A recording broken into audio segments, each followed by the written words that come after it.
ya wonni sehlam wona rewmo yiɗa yiidemo wallahi seydi Kane ya wonni sehlam ya wonni sehlam gila hanki taw wona hannde machallah wallahi an a yiyat boowal tan wonni bi Allah yo moƴƴere yo Allah moƴƴere ayi ɗum ko on garima on tinnima on golli on mbaɗi hunde fof leñol ngol fof waɗi wallahi wona fenade jetti Mauritanie fof wallahi aduna fof jetti aduna o fof en jetti kala ɗo julɗo goni en jetti kala ɗo ɓiɗɗo leñol ngol woni en jetti kala ɗo neɗɗo jiɗɗo dental e potal e peewal e jaam hakkude leydi en jetti ɗum dariɓe ɓe eɓe daraki ɓe arɓe ɓe eɓe garani ɓe kamɓe fof en jettiɓe machallah yo Allah yo moƴƴere yo Allah yo moƴƴere inchallahu taala ko maître idduma o ko maître idduma o khayartu bi o khayartu wallahi lo khayartu wallahi Allah c'est un vrai maître machallah c'est un vrai avocat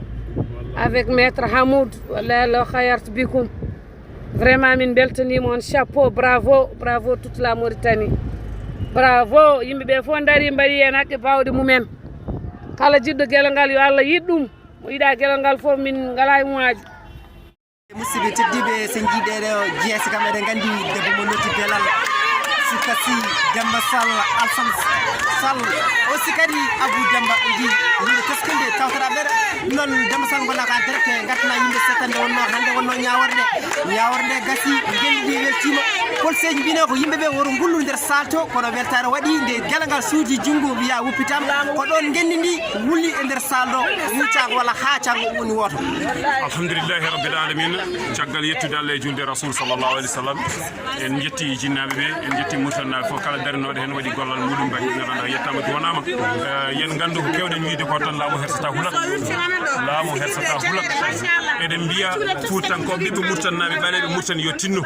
yo gandu gandanɗa hoore ma hujja tettete hay goto nelantaki gandanɗa hoore ma ya heptoye hujja goɗɗo no an arata keptana hoore maɗa e yidde wiide tan ko yimɓeɓe yo tinno jokka darde yen gandu gandanɗa hoore ma nguɗo laamu e oɗo systéme racisme gandanɗa hoore ma ko enen mbawi gandanɗa hoore ma yaltinde ɗum e caɗele koye meɗen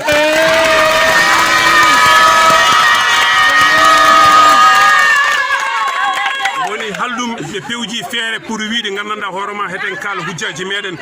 eɗen mbaɗa adressé gandanɗa hoorema e gouvernement Wul Abdoul Aziz gandanɗa Wul Qazwani du moins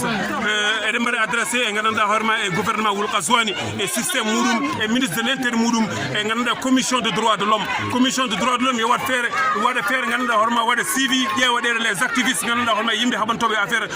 hakke innama aade no laamu Mauritanie waɗata ɗumen ɗum yen gandu laamu Mauritanie ko wiyata ko ene muɓa kunel yimɓe yo andu wawa enen hakkeji meɗen ken haaloɓe ɗum hande ken haaloɓe ɗum janggo wonde ɓaleɓe ko mbaɗa discriminé ɗo gandanɗa ha nder leydi Mauritanie